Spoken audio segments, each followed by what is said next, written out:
What's up, everybody? This is Igor in Russia, and I'm a YouTuber, make videos about Russia as a foreigner. I love to travel to Russia. I love the lifestyle. In this video, since you guys loved the last video about Trump, we're gonna be going into Trump's dream of building a skyscraper to Moscow, Trump Tower. Subscribe to the channel if you're a new one. All right, let's go, guys. So this is not a political video. This is more like some of the background about his visits to Russia and business trips in this case, because his only goal traveling to Russia was to build a Trump Tower, first in Soviet Union and then in Russia, all the way until his presidency. But when this is not a political topic, I'm not interested in that thing at all. And by the way, if you're interested of some merch that I have, go check it out. Like hoodie like this one or some others from my Igor's Russian shop, link in the description. Alright, so the dream of a Trump Tower in the heart of Soviet Moscow. It was a dream born in 1980s, a gleaming Trump Tower in the heart of Soviet Moscow. For Donald Trump, that vision never died, even as he launched a presidential campaign and moved toward clinching the Republican Party nomination for the first time in 2016. So in 1987, Trump traveled to Soviet Union to investigate building a hotel there. He also said that he had read Mikhail Gorbachev's, Soviet Union's last what's the head secretary? I don't know. Anyways, leader of Soviet Union's Mikhail Gorbachev's 1987 book Perestroika, because while he didn't find it particularly exciting or enjoying, he felt an obligation to do so. The hotel didn't pan out then, but in 1988, when Gorbachev planned a visit to New York City to meet with the UN and with Presidents Ronald Reagan and George H.W. Bush, there was a surprising stop on his planned schedule, which is a Trump Tower. In December, Donald Trump and his then wife Ivana had invited the Soviet General Secretary to visit the building and sit down to dinner. A Soviet official had responded to the invitation directly in the affirmative and indicated that it would be a private meal for just the Trumps and Gorbachevs. Trump said that he hoped to act as a representative of the American people, which, funny enough, did happen already in 2016, becoming a real representative of American people, meaning, of course, presidency, and now for the second term.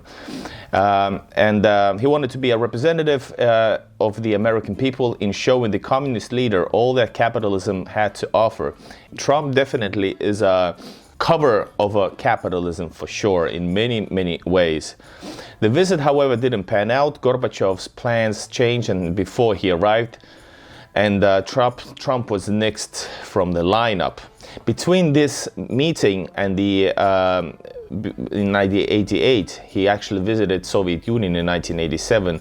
All right, so Trump considered business with the Russian government since, Russian Soviet government in 1987.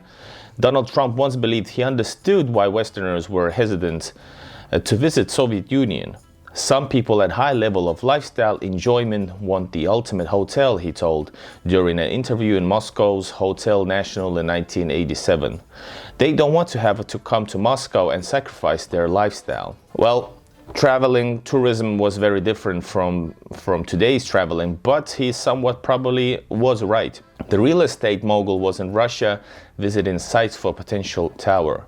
Yuri Dubinin, then the Soviet ambassador, had proposed the idea to Trump while the two were having lunch in New York in late 1986 or early 1987. Because of the ambassador, Trump wrote in 1987's Trump, The Art of the Deal book, "I'm talking about building a large luxury hotel across the street from the Kremlin in partnership with the Soviet government. They have asked me to go to Moscow in July." The trip was likely Trump's first attempt to do business in Russia, but it would be not his last. Beginning in September 2015, around 2.5 months after Trump formally announced he was running for the president, representatives for the Trump Organization began discussing licensing Trump's names for a tower in Moscow. The project was stalled a Trump organization executive sought help from a spokesperson for the Russian President Vladimir Putin. And this is, by the way, something that in Russia, when you're on a very high level, the most highest level, or if it's a really, really big investment or something, in Russia and former Soviet countries, usually you go from high up and contact like the director or a leader or a governor, and this is how you get things done. It's like a culture. Anyways, almost 3 decades earlier, Trump was interviewed in his hotel room, which Trump would describe in The Art of the Deal as a Lenins Suite. He had the nicest suite there was no question, but even the nicest suite was a little bit too dingy. It was the type of a hotel where you go into this big grand ballroom to try to get a meal. Every table would be virtually empty, and then they said, "We're too busy," or "We can't take you." That's his words, I believe. Perhaps Trump saw opportunity in those shortcomings. The worker state just doesn't know how to run a posh operation. Many tourists have to cope with the tiny rooms and lack of simple amenities like good toilet paper, sink stoppers, and show curtains. Well, that was the late Soviet Union, by the way. During that time, it was even worse because of the mentioned perestroika. When Trump visited the Soviet Union, the perestroika movement was underway, and Russia under Mikhail Gorbachev was seeking to reform. Having this mega capitalist come in and was just a complete departure from the past. Back then, Trump was involved with projects not only in New York City, but also in Atlantic City and Las Vegas. The dream of a Trump Tower in the heart of Soviet Moscow. It was a dream born in 1980s. For Donald Trump, that vision never died, even as he launched a presidential campaign and moved toward clinching the Republican Party nomination for the first time in 2016. Trump's attempt that year to expand his brand into Moscow capped a 30-year-long effort by the celebrity mogul to do business in Russia.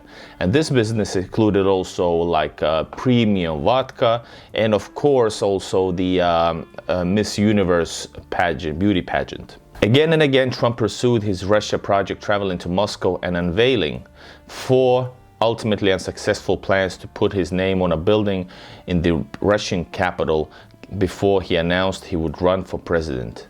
Russia is one of the hottest places in the world for investment, Trump said in 2007 deposition. We will be in Moscow at some point, he said. So Trump traveled to Russia for the first time in 1987 as the Soviet Union began to open to more Western investment, but many Americans remain wary of the communist leadership.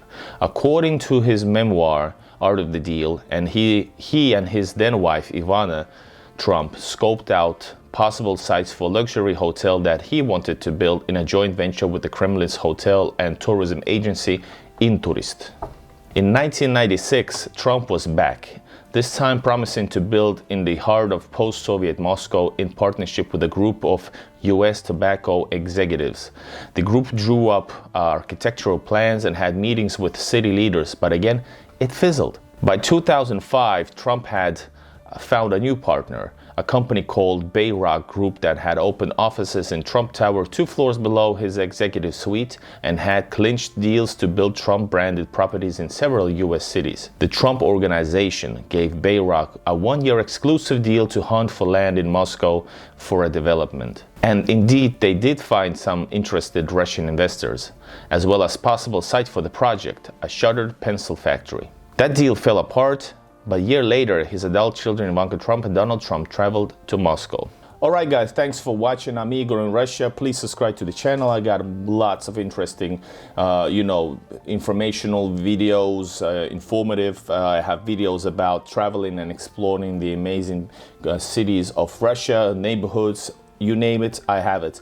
And also check out my Igor's Russian shop to maybe support the channel or just use Super Chat to support the channel. I appreciate it a lot. Thanks for watching and see you guys in the next video. Bye bye.